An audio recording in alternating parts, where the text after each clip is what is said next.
ইংলিশে dialogue writing, যেটা আমরা সবাই নাম শুনলে একটু ভয় পাই, বাট আমার ডায়লগ রাইটিং এ হচ্ছে আউট অফ 10 9 এসেছে।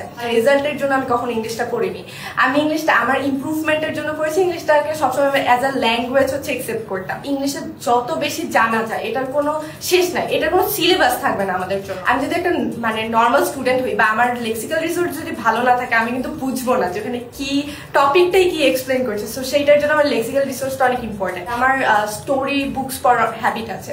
সো আমি নভেল যখন পড়তাম তখন আমি ভোকাবুলারি নতুন যেগুলো থাকতো ওগুলো মার্ক করে রাখতাম।